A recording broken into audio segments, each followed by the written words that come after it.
কোন আইনে আটকে রাখছেন ওনারা তো ভাই আপনি চুপ থাকেন তো কেন চুপ কেন চুপ থাকবে আরে আপনার মুখ ভেঙে না ভাই ভাই আপনি এদিকে কথা বলছেন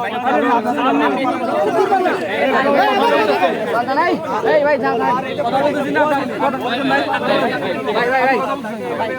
ভাই আপনি আপনাদের কাছে ডিভাইস আছে সেই ডিভাইস আপনারা দেখেন সমস্যা নাই পুরোটা একটা ফেক যতগুলো ফ্যাক্ট চেক প্রতিষ্ঠান আছে সবাই এটা নিশ্চিত করছে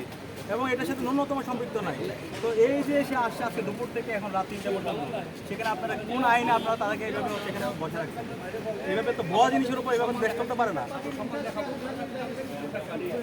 ভাই যাচাই বাসার জন্য আমরা মোবাইল দিয়ে গেছি আমরা তো আসছি আমরা তো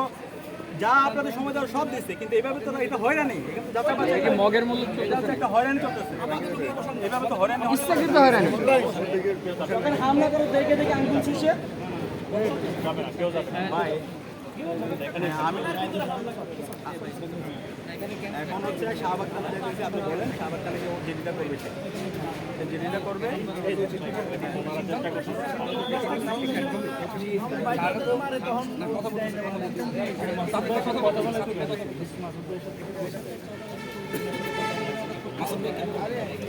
ওটা তো ভাই আপনাদেরকে আপনারা যেভাবে বলছেন আমরা তো সেই অনুযায়ী আমাদের জায়গা থেকে আপনাদের যথেষ্ট আমরা হচ্ছে সহনশীলতার পরিচয় দিচ্ছি ও গেছে তাকে বারবার জীবনের হুমকি তাকে হচ্ছে মেরে ফেলার হুমকি দেওয়া হচ্ছে সেটার ভিত্তিতে সে জিডি করতে গেছে জিডি করার পরে এরপরে হচ্ছে সন্ত্রাসী হয়ে গিয়ে তার সাথে যারা ছিল সবার উপর হামলা হইলো